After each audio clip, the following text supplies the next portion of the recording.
beginning of the year, the series is going to simply be entitled 2020 Vision. In Proverbs chapter 29 and verse number 18, the Bible says, what does the Bible say, G? Somebody grab another version, please, MC. Yes. New Living Translation. People do not accept divine guidance. Okay, that's a good one. I thought you was going to say where there is no vision, right? But listen, y'all know what the verse says in King James. In King James it says, where there is no vision, the people perish, right? What else is, well, go ahead and read your version, G. When people do not accept divine guidance, they run wild. King James says, where there is no vision, right? In other words, where there is no guidance from God, the people are going to run wild. In other words, we will do what we want to do. When there is no divine guidance in our lives. Read. But whoever obeys the Lord, the law, is joyful. Some versions say blessed is he, some versions say happy is he. The point I want us to relate to is what happens. Another version says where there is no revelation from God. Right? So whenever you and I do not look to God for guidance about how we live our lives, we're going to start acting crazy. We're going to start talking crazy. Right? We're going to start living crazy. Right? And before you know it, we just running wild. Right? Another version said, we cast off restraint. We lack discipline.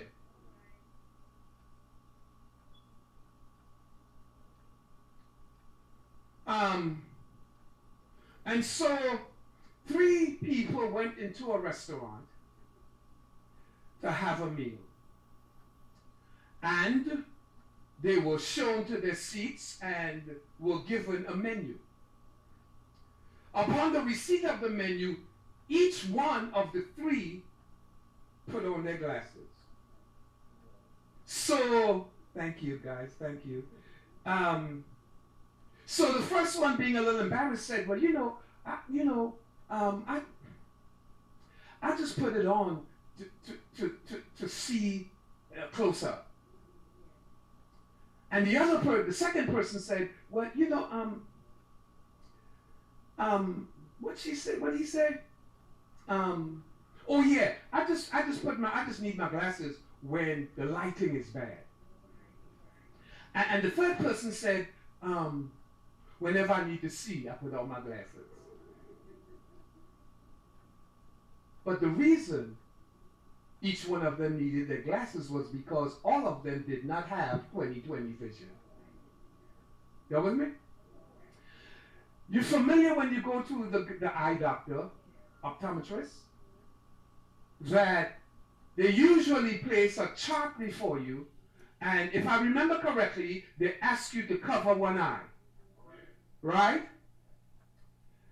And you may have noticed that the lines that they ask you to read, they ultimately always arrive at asking you to read line number 8. Yes. Because right underneath line number 8 is a red line. And if you cannot read line number 8, it means that you do not have. Why is 20/20 vision so important to us? Because it enables us to see the things that are important to us. Right? Y'all all right with that? You always put on your glasses when what you're looking at, right, is something that you really feel like you need to see or have to see. Right? So, out of that setting comes 20/20 vision. the series, the title of the series for the next few sermons. I hope that's all right, because it seems appropriate, right? That we, as of January 1st, we are now in 2020, right? So 2020 vision for the year 2020 seems to make sense to me. Now, inasmuch as where there is no divine guidance or revelation from God, people are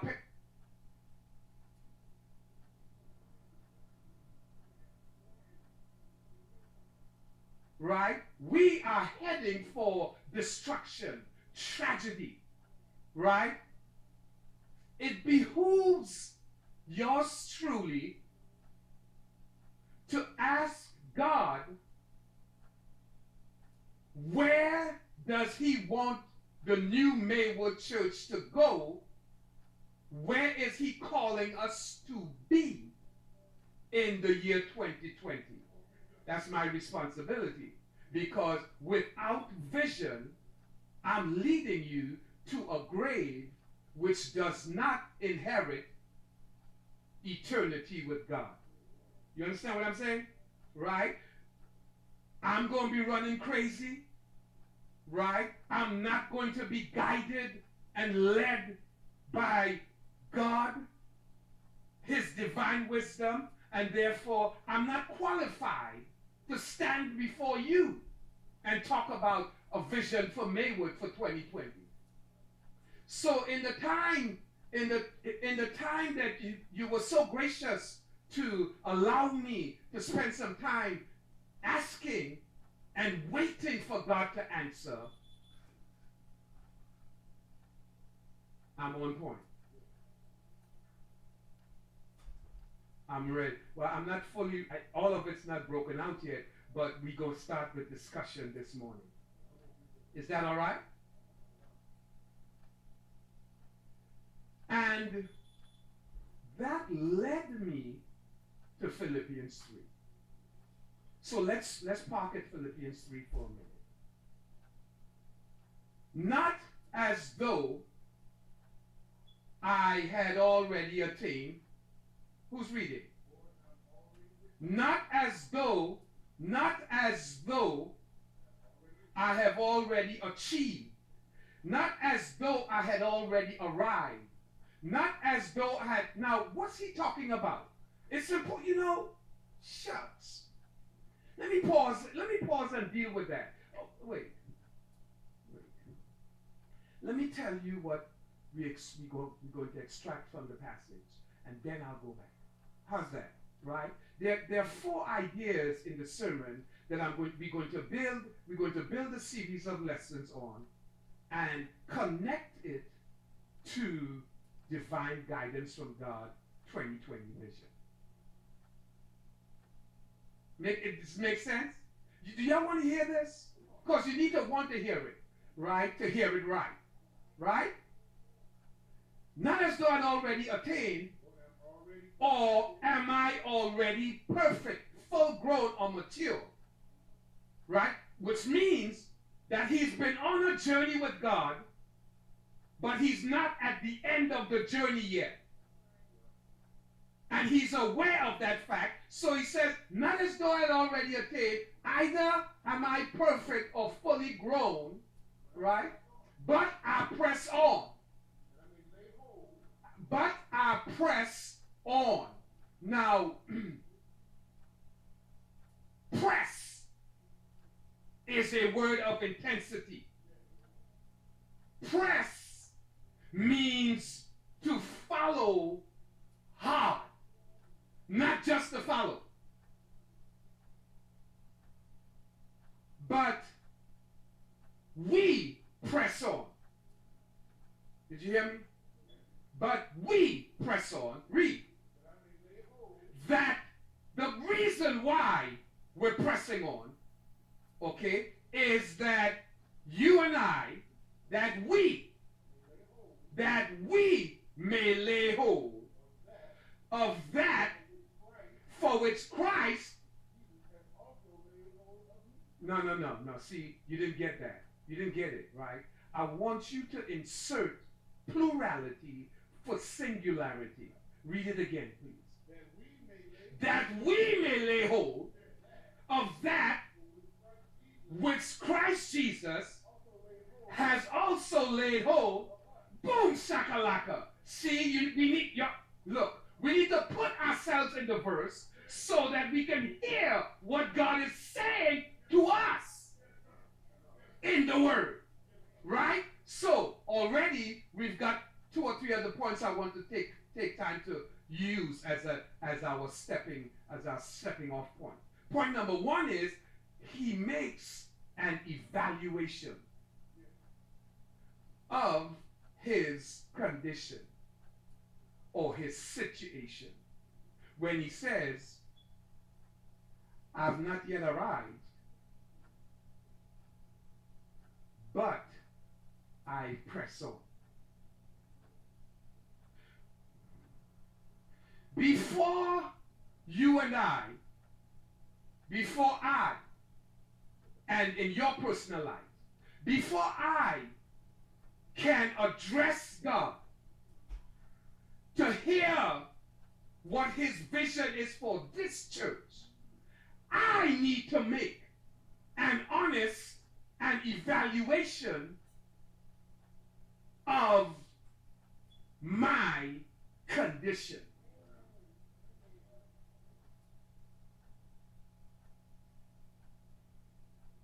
So, point number 1, the idea number 1, the accent is on the word evaluation, but when I fill it out, I need to confess an honest evaluation. I need to say to myself, stuff like, the Lord brought me from a mighty long way. And one thing I'm always grateful for every day is for this body of people. Because we're so connected. Ain't nothing you can do to stop me from loving you. We're connected. You can act out all you want. Ain't gonna change the fact that I love you, and I'm gonna love you for the rest of my life as long as I'm here. That's a given.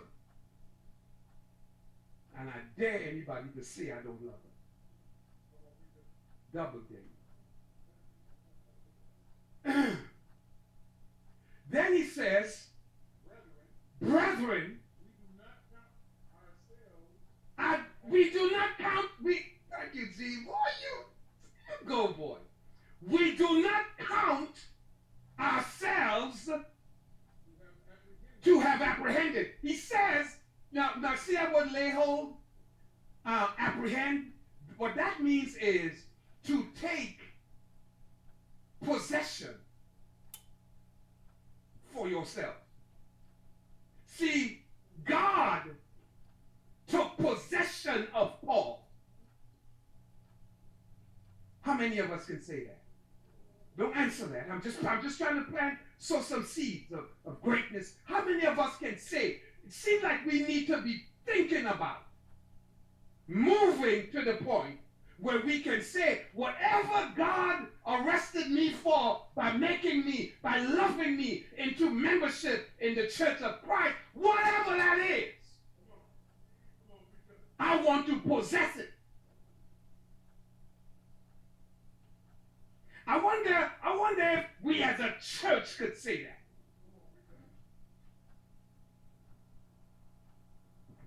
That the reason we're here is because we want to grab hold of what God grabbed hold of us for. Vision 2020. The idea there is concentration, focus, requires discipline. We've got to have laser focus about why we're here. Read. But one thing we do, focus. How many things? How many things? One thing. Go ahead, G. We do. Forgetting those things which are behind and reaching forward. So, The one thing is a double whammy. It involves forgetting and reaching forth. One's no good without the other. Which one do we trip up on the most? Which one do we trip up on the most?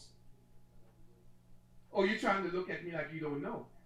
Like I have to tell you. You know that we sometimes have more trouble with letting go of our past.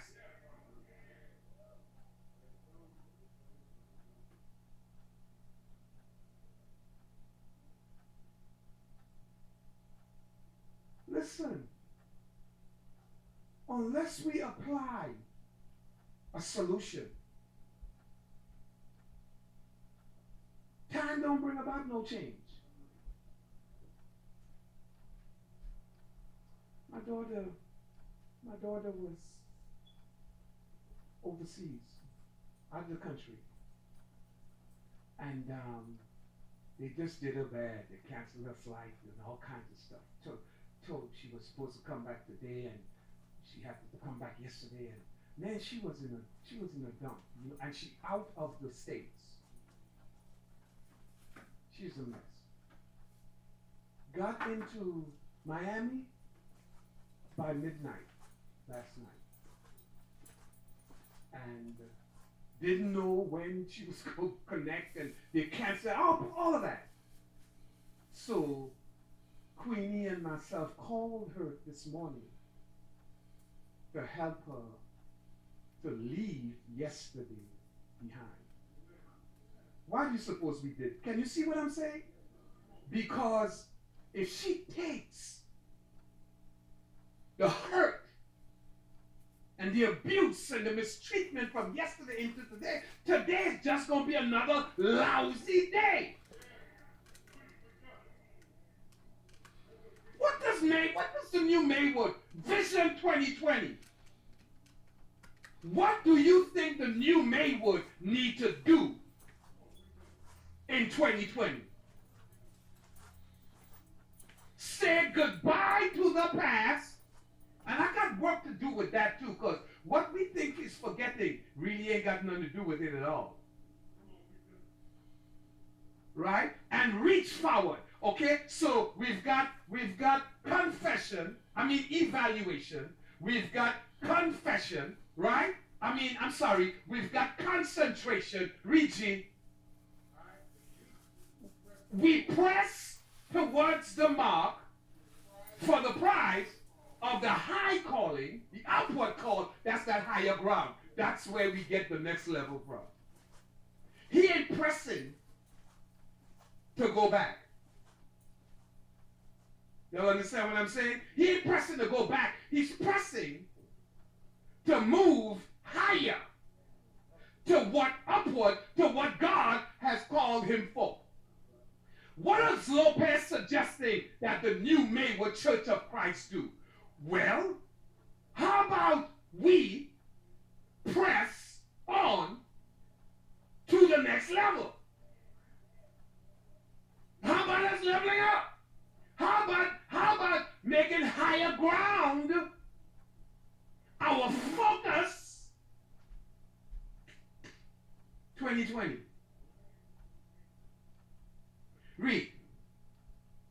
So we've got evaluation, we've got concentration, we've got number 3, determination, right? Read some more.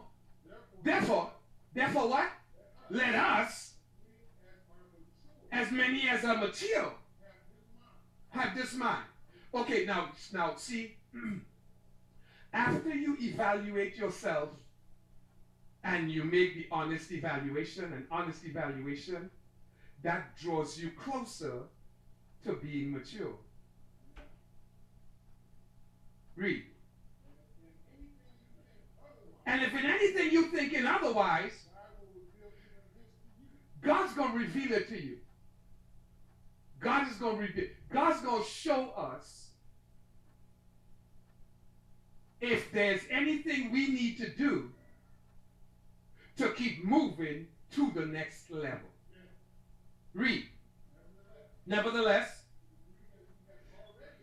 to the degree that we have already attained, let us walk by the same rule. Okay, so now we're talking about like-mindedness. It doesn't mean that we agree on everything.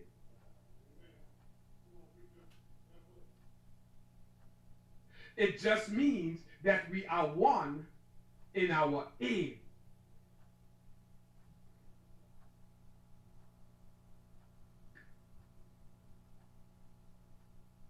It just means that every member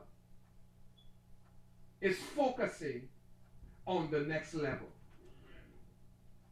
And he's saying the same stuff that you see me do, you do.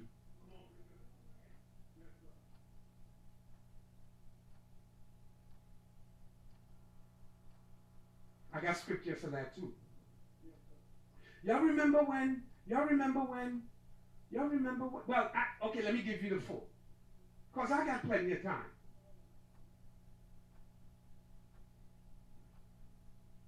We got plenty of time. What I mean by that is, I don't have to preach the whole sermon today. Relax. Right? I don't have to preach the whole, that's what I mean. Relax. Relax. Suave. Bring it down. I see you pressurizing. Right? Evaluation, possess concentration, harness determination. Number 4, express cooperation. Right? In other words, what you see me do, listen, the only way to lead, it's not just the best way to lead. The only way to lead is by example. Jesus said it himself when he said, Mark chapter 1 verse 17, follow me, and I will make you to become fishers of men. Now, I'm not trying to be Jesus, but in a sense, when Jesus says follow me, what is he saying? He's saying, you do what I do. Do what you see me do. Isn't that right? That means that he is modeling what a fisher of men look like. And he says, follow me and I will make you to become. I will show you how to fish for men. So I'm going to show you how. The operative word there is training. And it's going to happen in the next few Sunday schools. Training on how to become fishers of men. Because we want everybody to focus on it. Is that all right?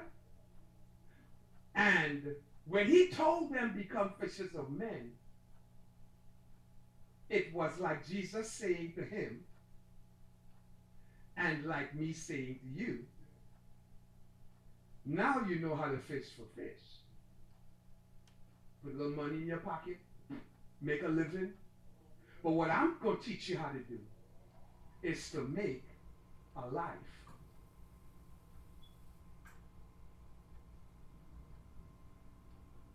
How many of you want to make a living versus making a life? He's not what he's asking them to do is to partner with him in living a significant, a meaningful life. He's saying, look, why don't you team up with me so we can make a difference in the world? Do you want to make a living, church? Or do you just want to make a living? Or do you want to partner with Lopez and change the world? Do you want to make a difference in the lives of people? Do you want to improve quality of life, not only for yourself, but for other people? Or do you just want to make a living?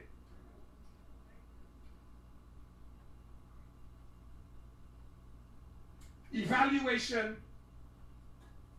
concentration, determination, cooperation. All of that is in the mix on the way to clarity of new Maywood, God-ordained 2020 vision. Now, I only have time to make another point. When he says in verse number 12, not as though I had already attained, right? Either am I perfected, but I follow after, I press on. That has specific reference to what he just said in the previous verses. Now, what I'm about to say can change your life forever based on how you receive it. Right? Muchas gracias.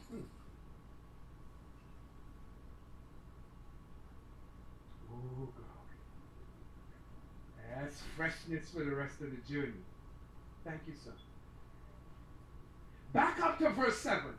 Gee, you all right? I got the light already? Oh, my goodness. Okay, all right. Well, it's cool. Because I got plenty of time. Once you understand, it's not going, you know, my grandmother-in-law used to tell me, son, you don't have to unload the whole wagon of hay today.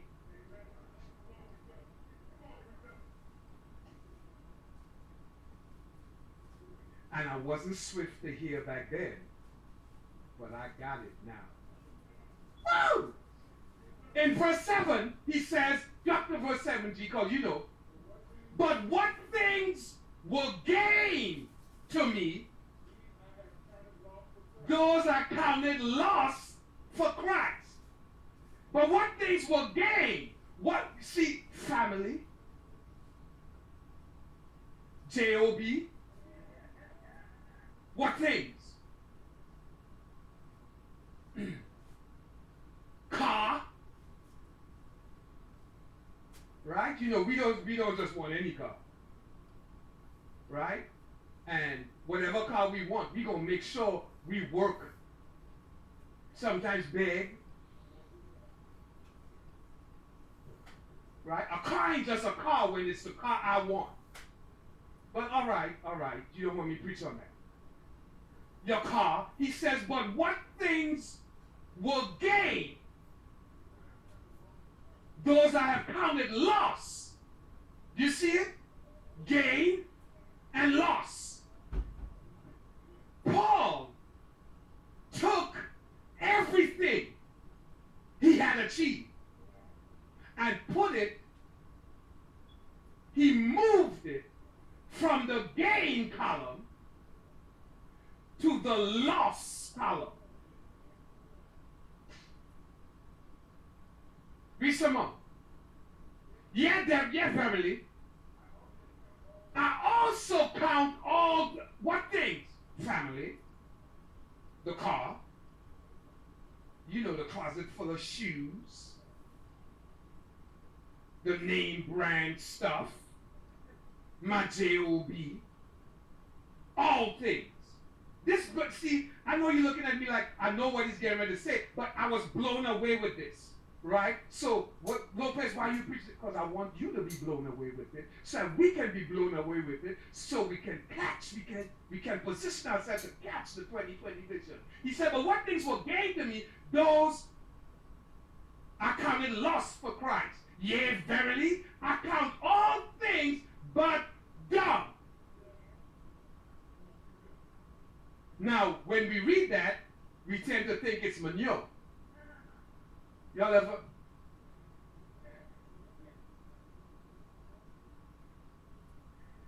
many of us used to shovel manure and put it around the plant? Y'all know, hey, look, I know what y'all think of. It's really, you know what manure is? Oh, y'all know what me say, right? It's feces. It's right. We use it as fertilizer. Paul is saying family, stuff, car, job, feces.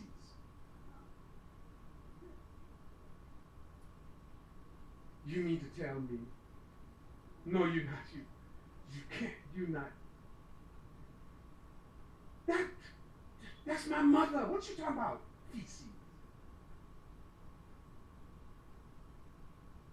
But, yet verily I count all things but dung for the excellency of the knowledge of Christ Jesus my Lord, for whom I have suffered the loss of everything. Watch what Paul did.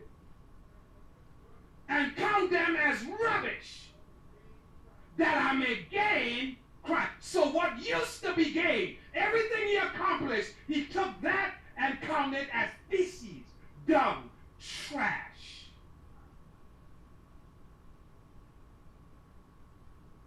For the surpassing or the excellency of the knowledge of Christ.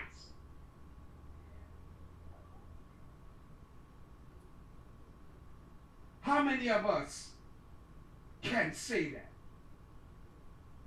Do you see how when he said what he said in verse 12, why it's so meaningful? Do you see why?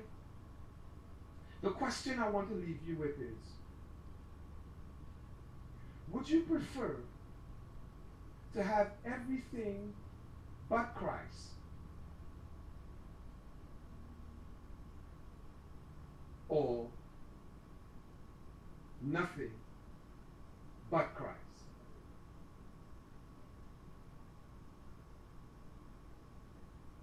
In other words, all that stuff that Paul calls feces and junk, would you rather have all of that and know Jesus?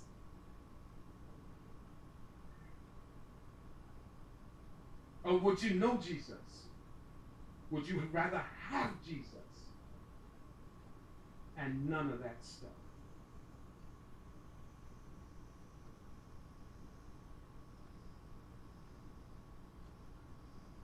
Because how you answer that is going to determine the intensity of your focus. I work with a group of young people, including my daughter's book. I call them ladies of distinction. They're three friends. They've been friends all of their lives, most of their lives. And a question came up, reading Proverbs, what's wrong with wanting to be rich? How do you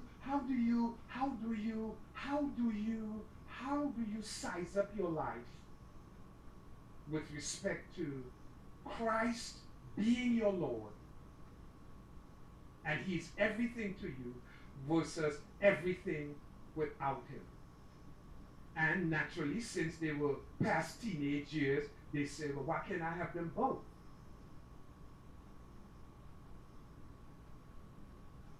Absolutely no reason. But to get to the point where you are positioned to focus on one thing, the one thing has to be Christ. Y'all see what I'm saying? The one thing has to be Christ. Otherwise, it's not. And everything else, although they are good things, becomes a substitute for the best thing. I'm suggesting to you Maywood. I'm talking to my people now. It's time for us to lift the lid.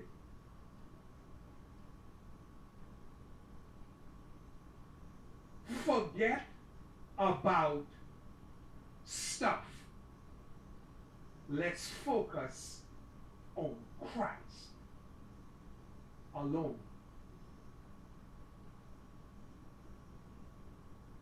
If you're here today,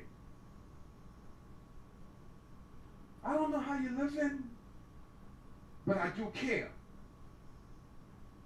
And I want you to appreciate the fact that without Christ, you may have everything you think you want, but you're missing the one thing that is more important and that really matters more than all of that put together. You may not have been baptized into Christ yet. Look, today is a good day. It's the beginning of a new year. It could be the beginning of a new life. Just decide that you want to make Christ your Lord. Obey the gospel of Christ. It's the power of God to save you. Believe that Jesus Christ is the Son of God, because he is. Be willing to change your mind, change your heart about the way you're living. Because without Christ, the best that can happen is you'll make a living. With Christ, you make a life. Which do you prefer? Making a living or making a life? Allowing God to guide you. Anyway, be willing to confess Christ to be who he says he is and be baptized in water. God will raise you up to walk in the newness of life. You'll be a member of the church that Jesus bought with his own precious blood. If you're here and you're a member of the family, please consider deeply, what are you really after? What does your life revolve around? Making a living or making a life? It's your choice. Choose wisely. So that as a church, this is my modus operandi. As a church, we position ourselves to focus on the one thing. To be continued. Do you need to respond? I need you. I really do. My soul says yes. My soul, my soul.